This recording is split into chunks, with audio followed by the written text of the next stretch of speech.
Welcome to Falcon Excel Academy. मैं हूं केवल विजय और मैं आज आपको एक बहुत इंपॉर्टेंट कमांड्स के बारे में पढ़ाने जा रहा हूं। कमांड का नाम है टाइमलाइन। टाइमलाइन कमांड को हमने कैसे इंसर्ट करना है। अक्सर आपने ये कमांड देखी होगी कि हम इंसर्ट पे आते हैं और आपको यहाँ पे टाइमलाइन की कमांड फ़िल्टर के ग्रुप में नज़र आती है। इस कमांड का इस्तेमाल कब करना है और कैसे करना है, आज मैं इसके बारे में पढ़ाने जा रहा हूँ। लेक्चर स्टार्ट करने से पहले हमेशा की तरह यही कहूँगा कि अगर आज की इस वीडियो से कुछ आप सीख पाएँ, कुछ आप न्यू लर्न कर पाएँ तो इस वीडियो को लाइक ज़रूर कर दीजिएगा। तो स्टार्ट करते हैं आज का लेक्चर।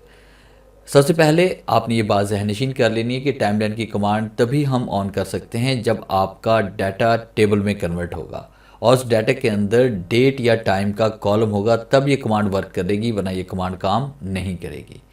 तो सबसे पहले देखें, इस तरह से आपने कोई डाटा लिख लेना है। डाटा लिखने के बाद आपने उस डाटा को यहाँ पे सिलेक्ट करना है। अब मेरे पास यहाँ पे डेट का कॉलम आ रहा है, तो डेट का कॉलम मेरे पास आ रहा है, इसका मतलब है ये वाली कमांड वर्क करेगी। तो वैसे अगर हम यहाँ पे क्लिक करते हैं तो ये कमांड बिल्कुल एक्टिव नहीं होगी। यहाँ पे देखिए कोई भी ऑप्शन नहीं आ रही। अब हमने क्या करना है, सबसे पहले इस डाटा को हम सिलेक्ट करेंगे, इंसर्ट पे आएंगे, टेबल पे आना है और उसके बाद आपके सामने क्रिएट टेबल का ये डायलॉग बॉक्स ओपन होगा। तो माय टेबल हैज़ हेडर, आपने इस कमांड को यहाँ पे चेक पे क्लिक करना है और उसके बाद जैसे मौके पे क्लिक करेंगे तो ये टेबल में कन्वर्ट हो जाएगा। उसके बाद फिर आपने क्या करना है कि हम इंसर्ट पे आएंगे और पिवट टेबल पे क्लिक करना है। पिवट टेबल पे क्लिक करने के बाद आपने क्या करना है कि यहाँ पे न्यू वर्कशीट के ऊपर आपने एक टेबल यहाँ पे ले लेना है।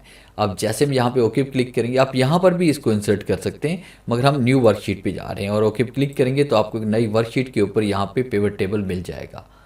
अब सबसे पहले हम यहाँ पे कोर्स को सिलेक्ट कर लेते हैं, फिर उसके बाद यहाँ पे फ़ी को सिलेक्ट कर लेते हैं और उसके बाद ये देखिए हमारे पास यहाँ पे नंबर्स आ रहे हैं और नेम आ रहे हैं। अब नेम हम यहाँ पे जानना चाहते हैं कि किस कोर्स में कितने स्टूडेंट्स हैं, तो यहाँ पे नेम हम यहाँ पे इसमें ऐड कर लेते हैं। तो आपको नज़र आ रहा है कि यहाँ पे ऑटो कैड के 1 स्टूडेंट्स हैं, ग्राफिक्स के हमारे पास 5 हैं, ऑफिस के 7 हैं और वेब के हमारे पास यहाँ पे 2 स्टूडेंट्स हैं। तो यहाँ पे हमारी क्वान्टिटी भी हमारे पास यहाँ पे आ चुकी है। अब उसके बाद फिर हमने क्या करना है कि हमने यहाँ पे क्लिक करना है, इसको हम कन्वर्ट करने जा रहे हैं पिवट चार्ट में, ताकि साथ साथ में हमारे पास यहाँ पे चार्ट भी शो होता रहे।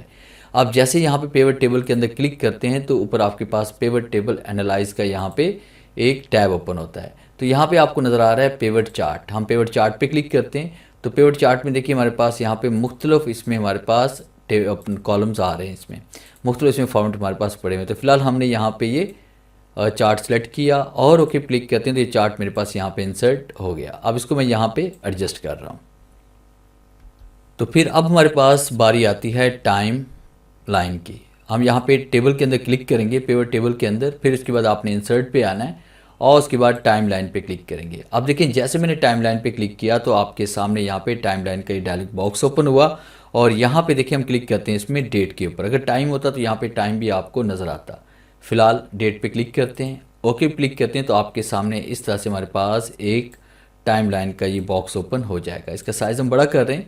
अब ये देखिए मेरे पास यहाँ पे डिफरेंट मंथ इसमें आ रहे हैं, ये वाले।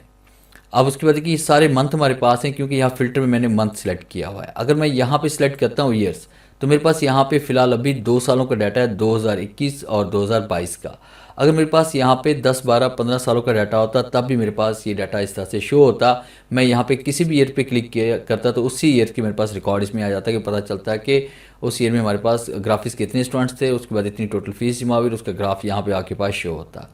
अगर 2022 पे क्लिक करते हैं तो 2022 का डाटा हमारे पास यहाँ पे शो होता है। यहाँ पे क्लिक करते हैं, क्लिक करने के बाद क्वार्टर पे क्लिक करते हैं तो ये देखिए हमारे पास यहाँ पे ये 1 साल में, यानी देखिए हमारे 1 साल को हम 4 क्वार्टर्स पे डिवाइड करते हैं, जैसे क्वार्टर 1, क्वार्टर 2, क्वार्टर 3, क्वार्टर 4। इस तरह से यहाँ पे हमारे पास यहाँ पे मल्टीपल हम यहाँ पे क्वार्टर को भी एक साथ सेलेक्ट कर सकते हैं।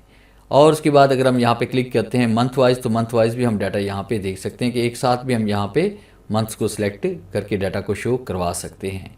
और इसी तरह से यहाँ पे डेज़ वाइज करना चाहते हैं तो डेज़ वाइज भी हम यहाँ पे डाटा को शो करवा सकते हैं। तो फिलहाल यहाँ पे ईयर्स पे हम क्लिक करते हैं, आपके बाद देखें डाटा ईयर्स के हिसाब से यहाँ पे शो हो रहा है। तो ये था मेरा आज का लेक्चर जिससे मैंने आपको पढ़ाया कि आप MS एक्सेल के अंदर टाइम लाइन और पिवट टेबल और पिवट चार्ट का यूज़ एक साथ कैसे कर सकते हैं। उम्मीद है आज के इस लेक्चर में ज़रूर कुछ नया सीखने को मिला होगा। वीडियो अच्छी लगी है तो इसे लाइक कीजिए और अपने दोस्तों के साथ शेयर कीजिए। मिलते हैं हम नेक्स्ट लेक्चर में, तब तक के लिए गुड बाय।